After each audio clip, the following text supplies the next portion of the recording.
आज की कहानी क्राइम की दुनिया की एक ऐसी कहानी है जिसे सुनकर आपके रोंगटे खड़े होने वाले हैं। आपको आज की ये कहानी कई दिनों तक परेशान कर सकती है और ये कहानी नहीं, एक ऐसी रूह कपा देने वाली ऐसी सच्ची घटना है जिसे भारत में तंदूर कांड के नाम से जाना गया।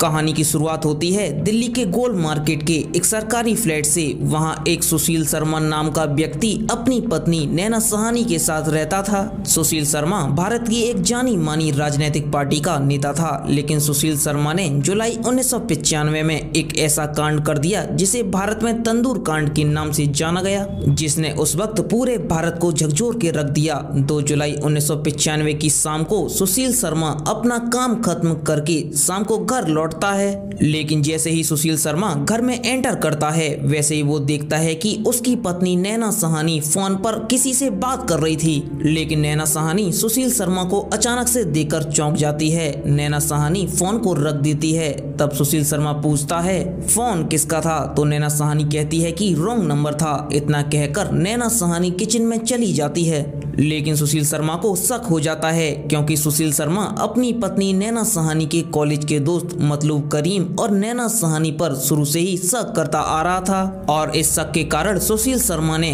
करीम से इस बारे में बात भी की थी, लेकिन करीम कहता है कि नैना सहानी उसकी सिर्फ एक दोस्त है। और उस दिन घर में नैना सहानी और सुशील शर्मा दोनों ही थे। और जब नैना सहानी फोन को रखकर किचन में गई तो सुशील शर्मा लैंडलाइन फोन को रिडायल करता है और जैसे ही सुशील शर्मा रिसीवर को कान पर लगाता है तो वही हुआ जिसको सुशील शर्मा को शक था। सामने से आवाज आती है मतलूब करीम की, जिसे सुशील शर्मा अच्छे से पहचानता था। सुशील गुस्से में फोन रख देता है और भागकर नैना सहानी के पास जाता है और नैना सहानी से कहता है कि तुमने मुझसे झूठ क्यों बोला। तब नैना सहानी अपनी बात रखती है, लेकिन सुशील शर्मा को ये तर्क सुनकर और गुस्सा आ जाता है और इसी कुछ सेकंड के गुस्से ने सब कुछ खत्म कर दिया। नैना सहानी किचन के बाहर गेट के पास खड़ी थी और सुशील शर्मा उसके सामने। तभी सुशील शर्मा अपना लाइसेंसी पिस्टल निकालता है और नैना सहानी की तरफ 3 फायर करता है। पहली गोली छत पर जाकर लगी सीधे एसी को, दूसरी गोली नैना की गर्दन पर और तीसरी गोली लगी सीधे नैना सहानी के सिर पर। और गोली लगते ही मौके पर ही नैना सहानी की वहीं पर मौत हो जाती है। नैना सहानी की मौत होने पर सुशील शर्मा को एहसास होता है कि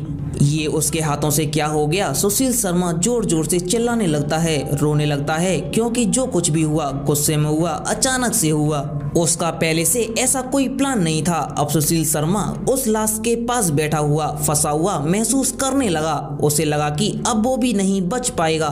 तो सुशील शर्मा खड़ा होता है और अंदर जाता है और अंदर से एक बड़ी पॉलीथीन की बैग लाता है और उस लाश के आसपास लगे खून को पोंछकर नैना सहानी की लाश को उस पॉलीथीन की बोरी में डाल देता है और फ्लैट से बाहर आकर चारों तरफ देखता है कि कोई आसपास तो नहीं है। फिर तो बोरी जिसमें नैना सहानी की लाश थी उसे घसीटता हुआ अपनी मारुति कार के पास ले जाता है। 1995 में सुशील शर्मा के पास मारुति कार थी। सुशील शर्मा उस लाश को कार की डिग्गी में रख देता है और गाड़ी स्टार्ट करता है।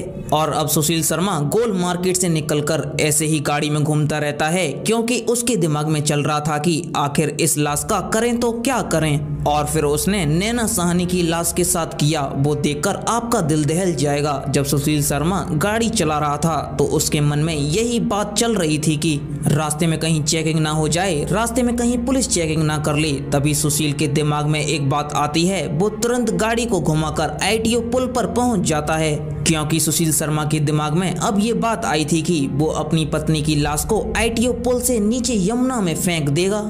सुशील शर्मा अपनी गाड़ी इसी ITO पुल के ऊपर साइड में खड़ी करता है, लेकिन सुशील शर्मा देखता है कि इतनी ज्यादा रात के टाइम भी बहुत ज्यादा ट्रैफिक है। वो डर रहा था कहीं कोई उसे देख ना ले, क्योंकि वो एक बड़ी राजनीतिक पार्टी का नेता भी था, जिसके कारण लोग उसे जानते भी थे।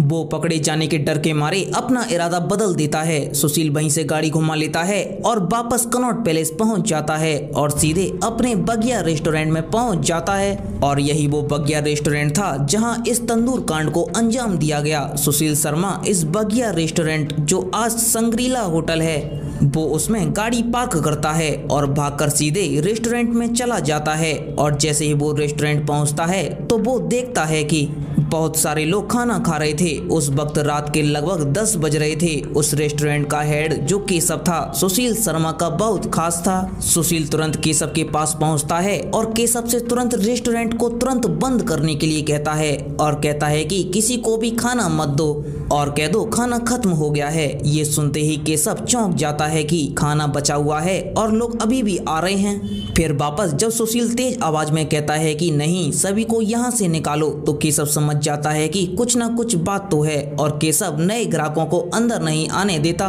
और जल्दी से उन लोगों को भी बाहर निकाल देता है जो खाना खा रहे थे। उस रेस्टोरेंट की सारी लाइटें बंद कर दी जाती हैं और इस रेस्टोरेंट में काम करने वाले कर्मचारियों को भी घर भेज दिया जाता है। अब उस ढाबे में सुनील शर्मा और केशव दोनों ही थे। तब सुशील शर्मा पहली बार केशव को सारी सच्चाई बताता है। वो कहता है कि उसकी अपनी पत्नी का कत्ल उसके हाथों से हो गया है और इस लाश को ठिकाने लगाना है। और इतना कहकर सुशील शर्मा कहता है कि लाश किसी को ना मिले, इसके लिए हम सिर्फ लाश को तंदूर में डालकर ही खत्म कर सकते हैं। ये सुनते ही केशव घबरा जाता है, लेकिन केशव सुशील का पुराना दोस्त होने के नाते सुशील की मदद करने की सोचता है। अब केशव और सुशील रात के अंधेरे में बाहर खड़ी कार से नैना सहानी की लाश को निकालकर उस रेस्टोरेंट में ले आते हैं। दोस्तों, उस रेस्टोरेंट में एक कोने में बहुत बड़ा तंदूर लगा हुआ था और उस तंदूर में उसी दिन रोटी बनाकर लोगों को भी खिलाई गई थी। इसी कारण से उस तंदूर में अभी भी आग थी। तो अब केशव और सुशील शर्मा दोनों नैना सहानी की लाश को पकड़कर उस तंदूर में डाल देते हैं, लेकिन तंदूर में इतनी आग नहीं थी कि उससे एक डेड बॉडी को जलाया जा सके। अब आग को तेज करने के लिए ये दोनों इस तंदूर में पोस्टर कागज की रद्दियां डाल देते हैं, लेकिन फिर भी आग तेज नहीं हो रही। तो केशव सुशील से पास में पड़ा बटर मांगता है और सुशील बर्तन में पड़े इस बटर को तंदूर में फेंक देता है। और जैसे ही तंदूर में बटर को फेंका गया तो आग अचानक से बढ़ जाती है और नैना सहानी की बॉडी जलने लगती है। सुशील शर्मा इस लाश को जल्दी से जलाना चाहता था, तो उसने पास में बर्तन में रखा और बटर तंदूर में डाल दिया, जिस कारण तंदूर में आग इतनी ज्यादा लग गई कि रेस्टोरेंट की दीवार के बाहर आग की लपटों को साफ देखा जा सकता था। उस रेस्टोरेंट के पास में एक अनारो नाम की महिला सब्जी की दुकान लगाती थी। जब उसने आग को देखा तो उसे लगा कि यहाँ आग लग गई है, तो अनारो जोर जोर से शोर मचाने लगी। तो वहीं पास में अब्दुल नजीर नाम का पुलिस कांस्टेबल गुजर रहा था। वो अनारो की आवाज सुनकर रुक जाता है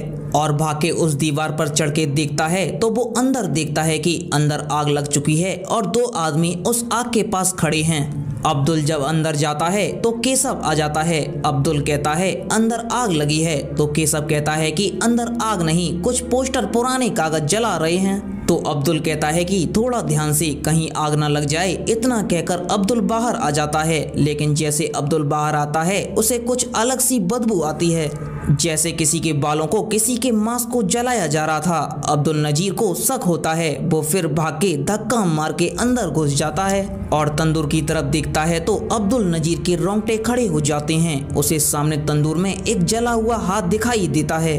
वो घबराकर बाहर आ जाता है और तुरंत पीसीआर को फोन करता है। कुछ ही देर में पुलिस वहां पहुंच जाती है, लेकिन तब सुशील शर्मा वहां से भाग जाता है और जब पुलिस आकर उस आग को बुझाती है तब तक नैना सहानी की लाश जल चुकी थी। पुलिस उस वक्त सुशील को तो नहीं पकड़ सकी, लेकिन केशव को पकड़ लेती है और उस लाश को मोर्चरी में रखवा देती है। जब इस बात की खबर मतलूब करीम तक पहुंचती है तो भाग कर आता है और जब लाश की उंगलियों को देखता है तो जो सिर्फ हड्डी ही रह गई थी, जिसमें पहनी एक अंगूठी से मतलूब करीम पहचान लेता है। हाँ, यही नैना सहानी है। बाद में सुशील शर्मा अपना हुलिया बदलता हुआ भागता फिरता है, लेकिन बाद में पुलिस उसे पकड़ लेती है और इस केस को रेयरेस्ट ऑफ रेयर केस मानकर सुशील शर्मा को फांसी की सजा सुनाई गई। लेकिन 2013 में सुप्रीम कोर्ट ने इस फांसी की सजा को उम्र कैद की सजा में बदल दिया, क्योंकि कोर्ट का मानना था कि ये कत्ल की कोई सोची समझी साजिश नहीं थी, बल्कि अचानक से गुस्से में हुआ एक कत्ल था। दोस्तों, आज की कहानी के लिए बस इतना ही। आपको इसका बारे में क्या कहना है कमेंट सेक्शन में जरूर बताइएगा। आपको हमारी मेहनत अच्छी लगी हो तो इसे लाइक करके अपने दोस्तों के साथ शेयर जरूर करें, जिससे वो भी सतर्क हो सकें। और ऐसी ही वीडियोस के लिए हमारे चैनल को सब्सक्राइब करके बराबर वाले बेल आइकन को जरूर से दबा लें। धन्यवाद।